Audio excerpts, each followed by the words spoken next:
السلام علیکم۔ میری ایک نئی کہانی سنو جو کچھ یوں ہے۔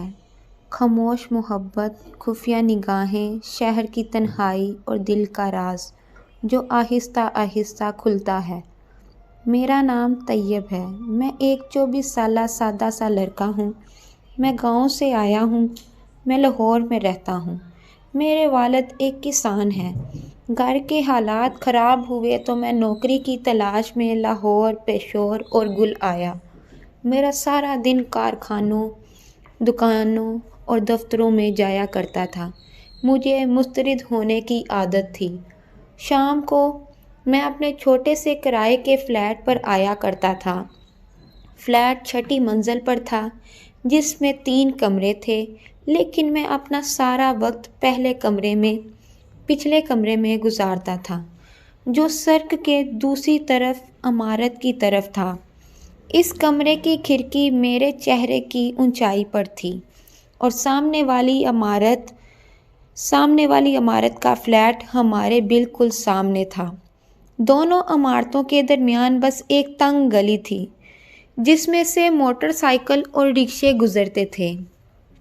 شروع میں تھک ہار کر بستر پر گر جاتا تھا، لیکن ایک شام جب سورج غروب ہو رہا تھا اور لاہور کے موسم میں ہلکی سی بوندا باندی ہو رہی تھی تو میں نے تازہ ہوا لینے کے لیے کھڑکی کھولی۔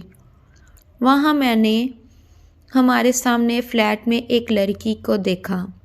وہ ڈریسنگ ٹیبل پر بیٹھی اپنے بالوں میں کنگھی کر رہی تھی۔ اس کا فلیٹ ہمارے بالکل سامنے چھٹی منزل پر ہی تھا۔ اس نے بہت خوبصورت لباس پہن رکھا تھا۔ ہاتھوں میں سرخ چوڑیاں، گلے میں سونے کی زنجیر تھی۔ اس کا شوہر کبھی کبھار نظر آتا، ایک سنجیدہ ادھیڑ عمر کا آدمی جو صبح نکلتا تھا اور رات گئے واپس آتا تھا۔ شاید اس کی کوئی سرکاری نوکری تھی یا کسی پرائیویٹ کمپنی میں وہ کام کرتا تھا اور گھر میں کم ہی رہتا تھا، لیکن وہ لڑکی جس کے نام بعد میں نور کے نام سے جانا گیا، میری شاموں کی واحد روشنی بن گئی تھی۔ وہ کسی پرانی فلم کی اداکار کی طرح خوبصورت تھی، لمبے لمبے کالے بالوں کے ساتھ جن کو اس نے دھیرے دھیرے کنگھی کیا، گول چہرہ، ہرن کی طرح بڑی بڑی آنکھیں، ان میں کوہل جیسے ستارے چمک رہے ہوں۔ وہ اکثر سر پر دوپٹہ، شلوار قمیض پہنتی اور جب آئینے کے سامنے بیٹھ کر بالوں میں کنگھی کرتی تو میرا دل رک جاتا۔ میں خاموشی سے دور سے دیکھتا۔ بات کرنے کا کوئی راستہ نہیں تھا۔ یہ کھڑکی اس کی دنیا کا اور میرا واحد دروازہ تھی۔ ہر شام ٹھیک 7:30 بجے جب میں شہر کا شور کم ہو جاتا تو میں اس کمرے میں جا کر کھڑکی سے لپٹ جاتا اور انتظار کرتا۔ وہ آتی، آئینے کے سامنے بیٹھتی، اپنا میک اپ کرتی، بالوں میں کنگھی کرتی اور جب وہ تیار ہو کر کھڑکی کی طرف دیکھتی تو مجھے لگا جیسے وہ مجھے بلا رہی ہے، لیکن میرا وہم تھا۔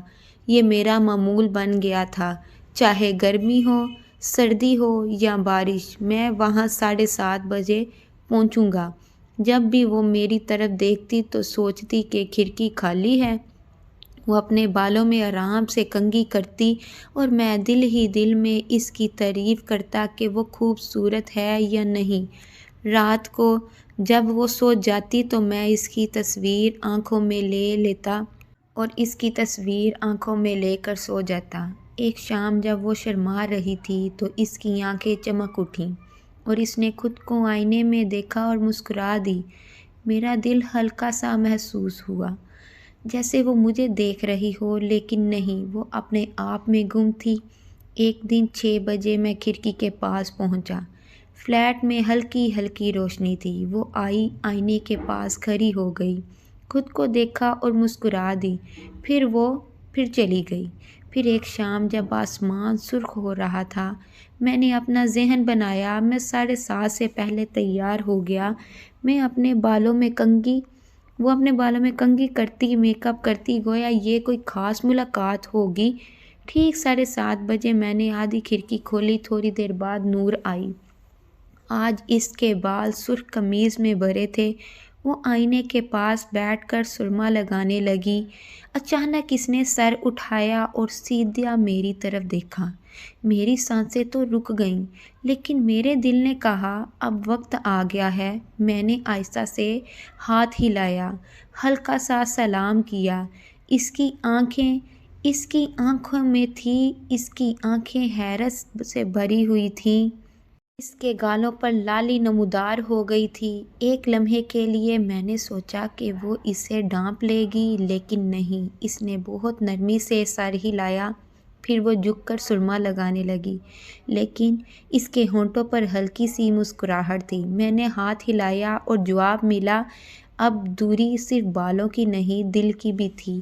میں پوری رات سو نہیں سکا۔ اب ہر شام 6:30 بجے کھڑکی کھل جاتی تھی۔ میں اپنا سر ہلا دوں گا، وہ قدرے رک جاتی، پھر وہ سر ہلاتی اور مسکرا دیتی، مسکراہٹ جیسے کوئی راز چھپا ہوا ہو۔ ایک شام اس نے سب سے پہلے اپنا ہاتھ ہلایا، پھر وہ مسکرائی۔ میں نے بھی جواب دیا۔ پھر میں نے ہاتھ سے چائے پینے کا اشارہ کیا اور 5 انگلیوں سے کھڑے ہونے کا اشارہ کرتے ہوئے کہ کیا کل 6:30 بجے نیچے کافی شاپ میں ملیں۔ اس کی آنکھیں پھیل گئیں، مسکراہٹ رک گئی، پھر وہ واپس آ گئی۔